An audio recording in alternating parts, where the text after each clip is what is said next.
Assalamualaikum warahmatullahi wabarakatuh. Perkenalkan, nama saya Rizka dari kelas B Prodi Pendidikan Bahasa dan Sastra Indonesia. Baik, pada video kali ini saya akan menjelaskan tentang materi perubahan fonemis yang meliputi asimilasi dan disimilasi fonemis, penambahan fonem, metatesis, fonoftongisasi, dan diftongisasi. Baik, langsung saja. Yang pertama yaitu asimilasi fonemis. Menurut Muhlis, asimilasi adalah perubahan bunyi dari dua bunyi yang tidak menjadi bunyi yang sama atau hampir sama. Hal ini terjadi karena bunyi-bunyi bahasa tersebut diucapkan secara berurutan sehingga berpotensi untuk saling memengaruhi dan dipengaruhi.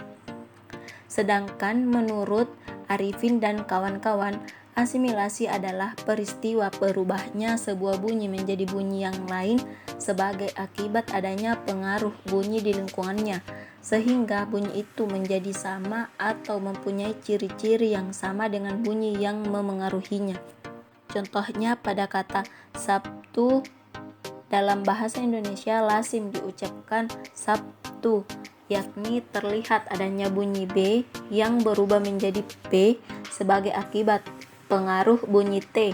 Bunyi B adalah bunyi hambat bersuara, sedangkan bunyi T adalah bunyi hambat tak bersuara. Asimilasi dapat dibagi berdasarkan beberapa segi, yakni berdasarkan tempat dari fonem yang diasimilasikan dan berdasarkan sifat asimilasi itu sendiri.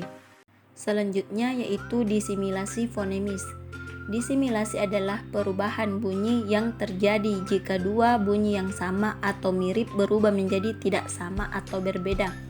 Contohnya pada kata afsah. Bunyi F dan S sama-sama merupakan bunyi geser atau bunyi yang dihasilkan oleh udara yang melalui celah sempit. Kedua bunyi yang sama-sama merupakan bunyi geser kemudian diubah salah satunya, yaitu bunyi F diubah menjadi B yang merupakan bunyi labial sehingga menjadi afsah. Selanjutnya yaitu penambahan fonem. Proses penambahan fonem terjadi akibat pertemuan morfem men dengan bentuk dasar yang terdiri dari satu suku. Contohnya penambahan fonem W karena pertemuan morfem kean per an dengan bentuk dasar yang berakhir dengan vokal U, vokal O, dan AU. Contohnya kean tambah pulau menjadi kepulauan atau kepulauan. Contoh kedua yaitu peran ditambah temu menjadi pertemuan atau pertemuan. Selanjutnya penambahan fonem Y karena pertemuan morfem an, kean, penan, peran dengan bentuk dasar yang berakhiran i dan ai. Contohnya akhiran an ditambah hari menjadi harian atau harian.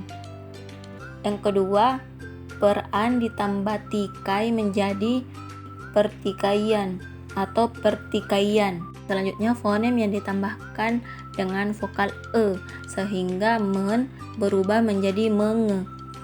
Contohnya men ditambah bom menjadi mengebom, pen ditambah cat menjadi pengecat. Selanjutnya yaitu metatesis. Metatesis adalah perubahan urutan fonem dalam suatu kata sehingga menjadi dua bentuk kata yang bersaing. Dalam bahasa Indonesia, kata-kata yang mengalami metatesis ini tidak banyak.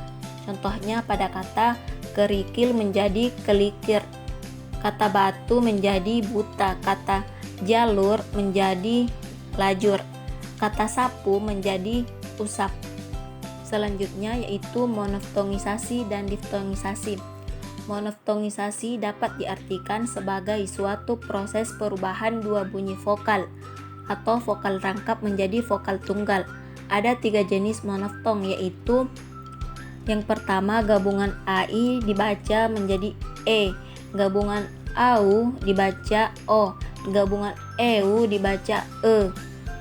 Contohnya ramai dibaca rame, petai dibaca pete, satai dibaca sate, capai dibaca capek, Cabai dibaca cabe. Selanjutnya, diftongisasi.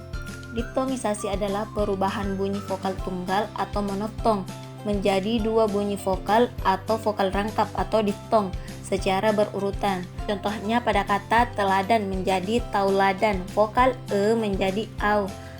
Contoh kedua yaitu pada kata topan menjadi taufan, vokal o menjadi au. Baik, itulah penjelasan materi mengenai perubahan fonemis, yakni meliputi asimilasi dan disimilasi fonemis, penambahan fonem, metatesis, monoftongisasi, dan diftongisasi. Jika ada kesalahan kata, mohon dimaafkan. Saya atas nama Rizka pamit undur diri. Assalamualaikum warahmatullahi wabarakatuh. Sekian dan terima kasih.